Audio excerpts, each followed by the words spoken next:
అందరికీ నమస్కారం అండి. Welcome back to my channel Chandu comedy vlogs. రాముడికి హనుమంతుల వారు ఎలా కనిపించాడు అనే దానిపై ఈరోజు వీడియో చూద్దాము. ఈ వీడియో మీ అందరికీ నచ్చుతుంది. వీడియో నచ్చితే లైక్ చేయండి.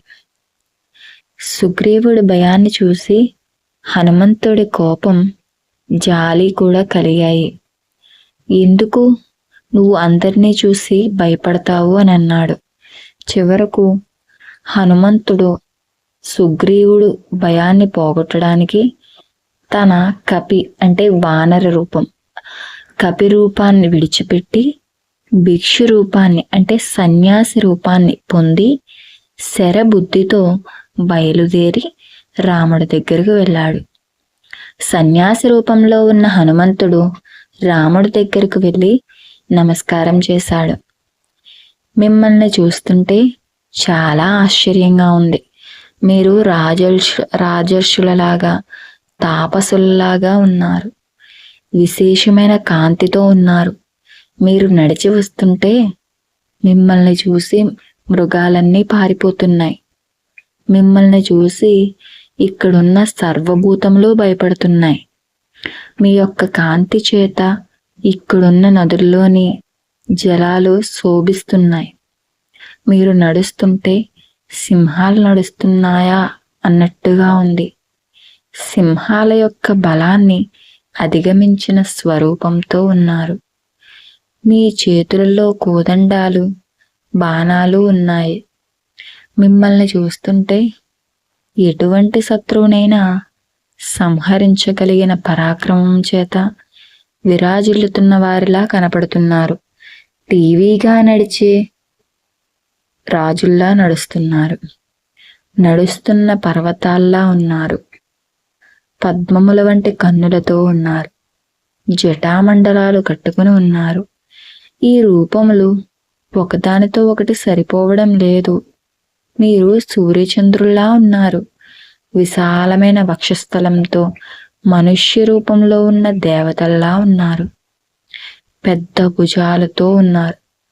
మీ బాహువుల చేత ఈ సమస్త పృథ్వీ మండలాన్ని రక్షించగలిగిన వారిలా కనపడుతున్నారు.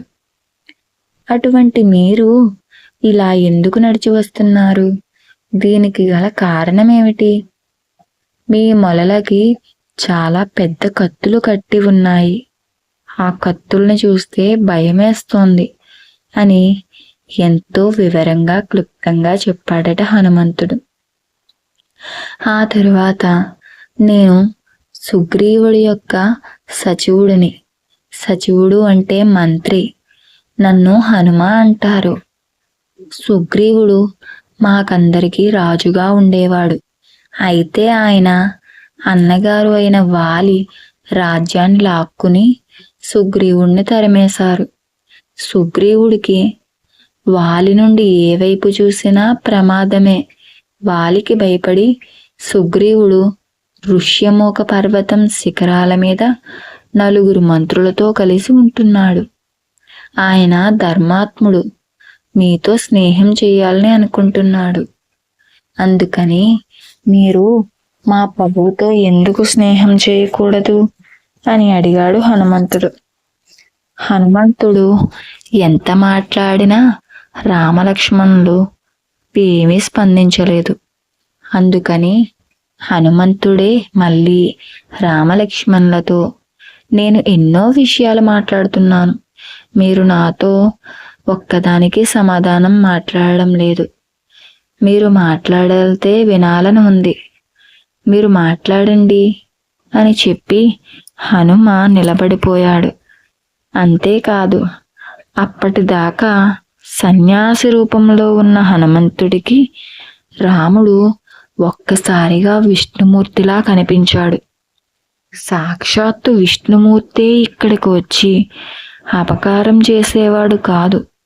కాబట్టి నా సన్యాసి రూపం ఎందుకు అని సన్యాసి రూపం నుండి తిరిగి తన నిజ రూపంలోకి మారిపోయాడట.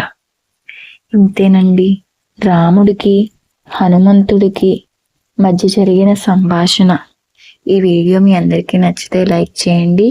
అలానే ఇంకా మన ఛానల్ సబ్స్క్రైబ్ చేసుకోకుండా చూస్తున్నట్లయితే చందు కామెడీ వ్లాగ్స్ అనే ఛానల్ సబ్స్క్రైబ్ చేసుకోండి.